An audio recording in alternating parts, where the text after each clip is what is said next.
Hello દર્શક મિત્રો, સ્વાગત છે તમારું આજના નવા વિડીયોમાં। તો આજે આપણે વિડીયોમાં વાત કરશું સરકાર તરફથી આધાર કાર્ડ અપડેટને લઈ એક મહત્વનો નિર્ણય કરવામાં આવ્યો છે। નવી જાહેરાત કરવામાં આવી છે, જે જાહેરાત 18 જુલાઈ 2025ના રોજ નવી જાહેરાત કરવામાં આવી છે, જેમાં 7 વર્ષના બાળકનું આધાર કાર્ડ અપડેટ ન કરાવો તો બંધ થઈ જશે।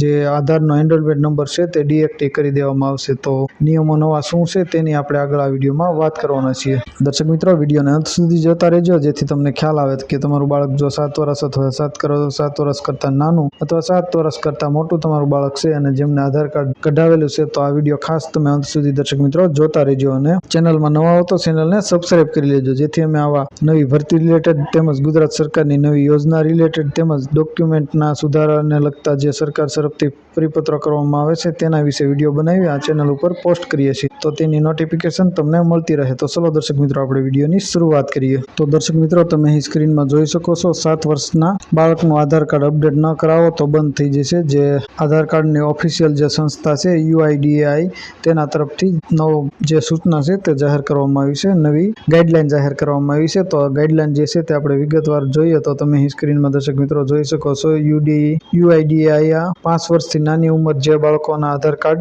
બનાવાયા હતા તેને લઈ મહત્વની માહિતી આપી છે। લેટેસ્ટ અપડેટ અનુસાર જે બાળકનું આધાર કાર્ડ 5 વર્ષની ઉંમર પહેલા બનાવવામાં આવ્યું હોય તો તેને 7 વર્ષની ઉંમર પહેલા તેમની બાયોમેટ્રિક માહિતી, ફિંગરપ્રિન્ટ અને આઈરિસ જેવી માહિતી જે છે તે અપડેટ કરવાની રહેશે। જો નહીં કરવામાં આવે તો તેમનો આધાર નંબર જે છે તે ડીએક્ટિવ થઈ જશે।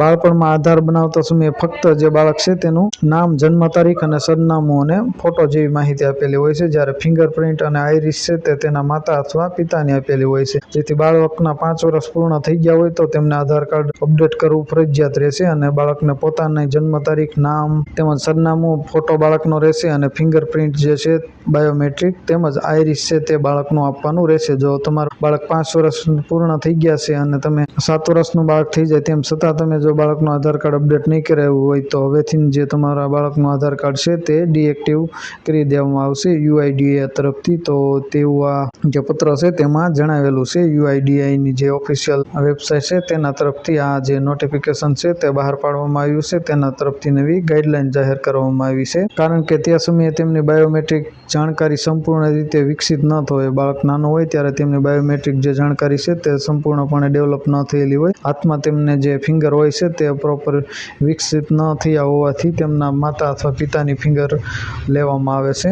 જો હવે બાળક જો 5 વર્ષ કરતાં વધારે ઉંમર થઈ ગઈ હોય તો આ અપડેટ છે એટલે બાળકનું જે આધાર કાર્ડ છે તે તમારે અપડેટ કરાવી લેવાનું રહેશે। આ અપડેટ એટલે પણ જરૂરી છે કારણ કે તેનાથી બાળકને શાળામાં પ્રવેશ પરીક્ષા જે છે તેમાં કોઈ પ્રોબ્લેમ ન આવે, તેમજ જે શિષ્યવૃત્તિ છે તે આધાર કાર્ડ નંબર ઉપરથી આપવામાં આવતી હોય છે અને સિલેક્શન કરવાનું હોય છે, તો તેમાં પણ તમારા બાળકને પ્રવેશ પરીક્ષામાં કોઈ પ્રોબ્લેમ ન પડે, શિષ્યવૃત્તિમાં પણ કોઈ જાતનો પ્રોબ્લેમ ન પડે અને DBT જેવી સેવાઓથી મુશ્કેલી થઈ શકે છે। જે મુશ્કેલીઓ પણ ના પડે તો UIDAI એ બાળકોના માતા પિતાને આ વાતની સૂચના SMS ના માધ્યમથી પણ મોકલવાની શરૂ કરી દીધી છે। જે માહિતી તમે અહીંયા પણ દર્શક મિત્રો જોઈ શકો છો, 7 વર્ષના બાળકનો આધાર કાર્ડ અપડેટ નહીં કરાવો તો બંધ થઈ જશે। જે UIDAI નું એલર્ટ મેસેજ દ્વારા પણ દરેક વ્યક્તિના જે વાલી બાળકો છે 5 વર્ષ કરતાં વધારે અને 7 વર્ષ કરતાં નાના અથવા 7 વર્ષ કરતાં મોટા, પરંતુ જેમનું આધાર કાર્ડ 5 વર્ષનું બાળક હોય એની પહેલાં કઢાવી લીધું છે અને હાલ અત્યાર સુધી જે તમારા બાળકનું આધાર કાર્ડ અપડેટ નથી કરેલું તે લોકોને આ જે